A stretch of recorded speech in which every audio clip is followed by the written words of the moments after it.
हाँ आज्ञा भद्रक मेडिकल रे किडनी रोगी नहीं सुव्यवस्था शह शह रोगी किडनी रोग रे चिकित्सा हेउतबा बेले मेडिकल पक्षरु रोगी माननकु अणदेखा करा जाउछि। रोगी माने कहिबा मुताबक डायलिसिस करिबा को आसी फेरुचंती रोगी। डायलिसिस मशीन गोटे भला थिले गोटे खराब। आमे जदि ठीक ट्रीटमेंट न हबु आमे बंचिबु केमिति। एमिति एक हृदय विदारक दृश्य भद्रक जिला मुख्य चिकित्सालय रे देखिबा को मिलिछि। मारात्मक रोग पाई मुख्य चिकित्सालय रे एमिति अव्यवस्था कहीं। हाँ आज्ञा जड़े रोगीटी जीवन बंचेबा पाई केते व्याकुल हेउछि एटी जिला प्रशासन नीरव रहिछि। रोग रे आक्रांत होई रोगीटी कोन कहउचंती चलंतु पचरी बुझीबा। मु दीनबंधु दास मु भद्रक बासिंदा हमको जे डायलिसिस मु 4 वर्ष रु 5 वर्ष होउछि किंतु एले एटी किछि सहयोग मिलुनी ना डेस्ट्रो मिलुछि ना इंजेक्शन मिलुछि ना मेडिसिन भी डॉक्टर भी एटी ना आमे गुटे तर बीपी कमी गला कौन सी प्रकार एमाने कहउछन जे खाली गोड़ टेकी दउछन आ कहउछन जे ग्लूकोज खा ओआरएस पानी पिए डेस्ट्रो गुटे मिलुनी।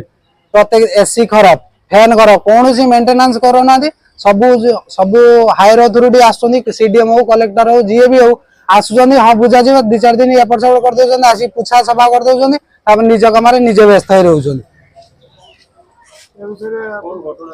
घटना आमे आमे डायलिसिस पेशेंट सब मिसिकी जे सब बंद रखी चाबी खोलिबा को देइनु कहीं आमर दाबी पूरण हो आमर मेडिकल नॉर्मल सुविधा आमे जतिके चाहू आमे सेतिके सुविधा पाइमु। आमे विशेष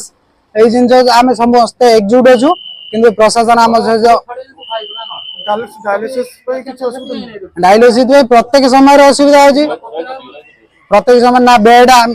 कौन सी पेसेंट गोटे ता भीतर बसिबा नहीं जने खाइबा भी जने गोटे पेसेंट चाहिबो जदी से बसिकी भी खाइबा नहीं दीदी माने ये सब पियन टू हायर अथॉरिटी पर्यंत एटी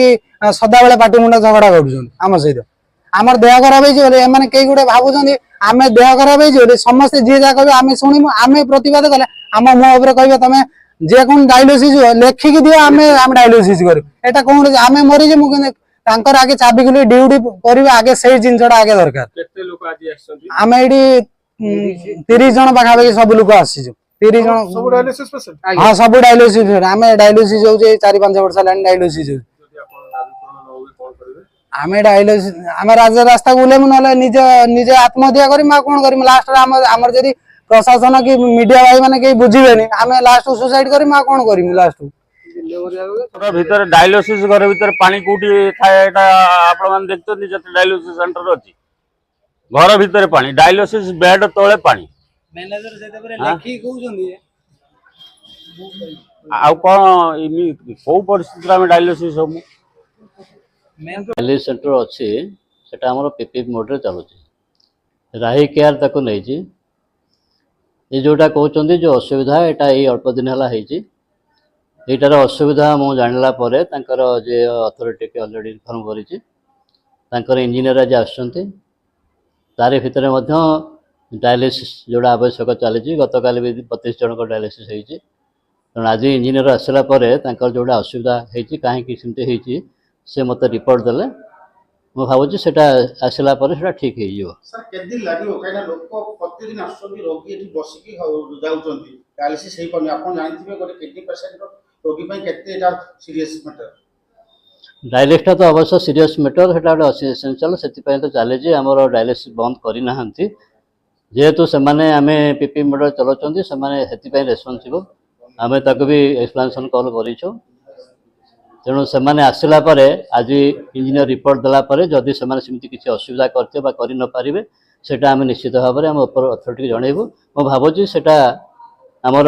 मो जी नॉलेज अच्छी आमर जो डायरिया पेशेंट पाई टिके प्रॉब्लम हला ब्लीचिंग पाउडर एक्शन किसी प्रॉब्लम होई मेसीन सेटा धीरे धीरे ठीक हो गलानी तथापि इंजीनियर को रिपोर्ट पर क्लीयर कौन है जना पड़ जाव जदि सेमती मेजर असुविधा थी से कथा जन ना पेसेंट मानक एपर्त कौन असुविधा है कौन प्रकार असुविधा कर चली ठीक भाव आमर जो आमर जेहेतु हॉस्पिटल आमर नुआ जगह को स्थानांतरण हबार अच्छी से बहुत प्रोब्लेम अच्छी बर्तमान on the phase out transfer चली प्रत्येक दिन आरंभ हो गला जुलाई फर्स्ट वीक रू तेणु हॉस्पिटल से उठीगले बहुत गुड़ा समस्या हम जो डायलिसिस कहते डायलिसिस गोटे प्रोब्लेम कौन हो तार प्रेशर ग्रेडियंट मेंटेन होनी ଯଦି ପ୍ରେସର ଗ୍ରାଡ଼ିଏଣ୍ଟ ନ ହେବ ୱାଟର ପ୍ରୋବ୍ଲେମ୍ ହେଉଛି।